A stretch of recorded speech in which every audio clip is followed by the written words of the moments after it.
everyone, Axel the Star Wars guy here. Getting into this episode, we start out back on Ord Mantell, returning to Sid's bar. Hunter complains that Sid should pay them extra for this job. Sid apparently left some details out of this briefing, like a nest of gundarks. I thought that was pretty cute. Gundarks are usually used as throwaway lines, except for once where we actually see them in the Clone Wars. But it's been a while since I've used gundarks in a sentence like that, making them feel forgotten. But guess you don't want to use them all the time because that would just get annoying.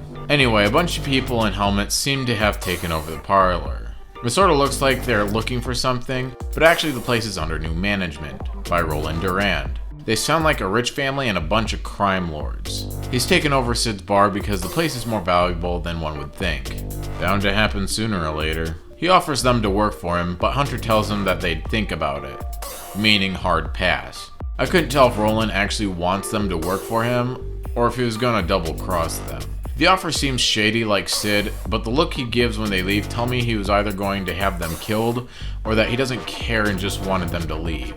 And his plan for taking over Sid's casino bar is working. Hunter plans on leaving Ord Mantell. Sid can take care of herself, plus their arrangement didn't exactly call for loyalty. But Omega interjects, stating that they can't leave her and they should help.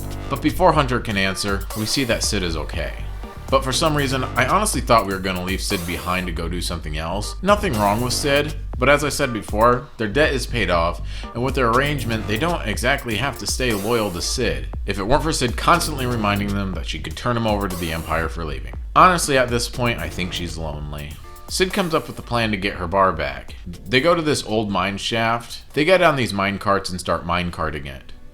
Oh boy, a mine cart level. It's important to note that these carts do have motors, but make too much noise. An ominous warning from Sid. They enter this giant cave with a bunch of web-like material down below and a bunch of screaming. Wrecker gets more freaked out by this and drops his flashlight, but it does not wake up whatever is down there. This abandoned mine tunnel leads directly under Sid's office, but Baron Von Devil is still in there. Well, they had that covered too. You remember the two Patreons you see every time we see Sid's place?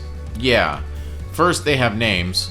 Not sure why I'm surprised, but I think it's funnier if they don't, so I'm not gonna learn them. Anyway, they serve as a distraction by stealing Durand's space dog, apparently the same one Omega was petting in said episode, because she name drops the creature earlier. I like how some elements from previous episodes make an appearance in this episode, but this one isn't one of them. What are the literal odds that Omega would meet this one particular space dog again? Where's 3PO when you need him? While Durand is distracted, the Bad Batch squad steal the spice and escape unnoticed. Mostly. Obviously, Roland is unappreciative his spice is being stolen. He soon finds the mining tunnels and sends his men after them. Now it becomes a game of Mario Party. The goons are easily gotten rid of, but there's so much noise being made, it wakes up the screaming down below. Turns out these are a bunch of giant bug creatures, different from the Geonosis. Geonosi? Anyway, they're attacked and lose the spice, but escape with their lives. In the meantime, the Pike Syndicate, a crime organization that primarily sells drugs in the Star Wars world. These guys have been in Star Wars before, but I mostly recognize them in once again the Clone Wars. They arrest Durand because of a deal they had, and Roland failed to deliver.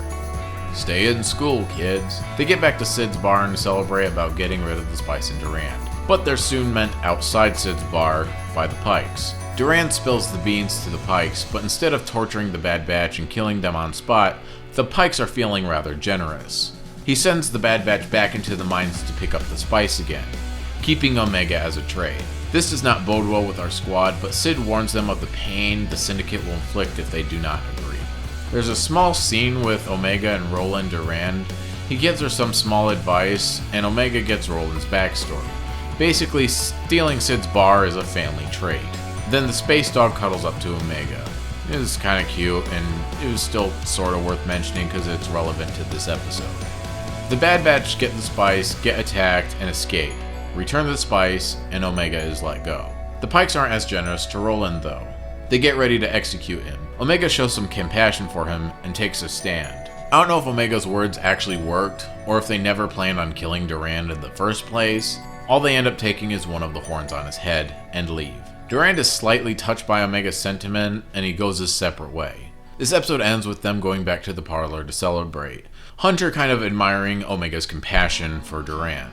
So I'm not gonna lie, this is not the greatest episode in the world. I think the script is just a little weak, and the plot could have easily spanned 2 episodes, and probably could have been more interesting to boot with it.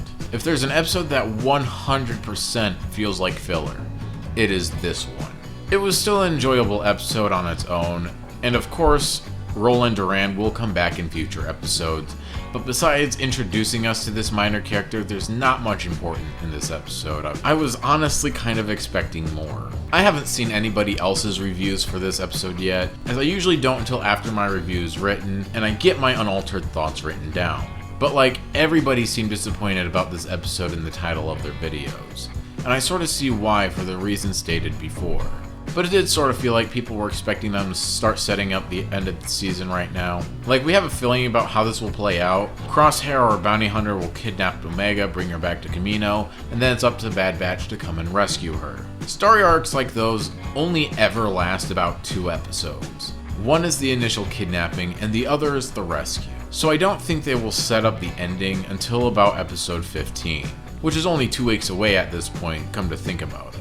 The other thing is, like, we're thinking Crosshair will turn against the Empire, and the Empire will shut down the cloning program.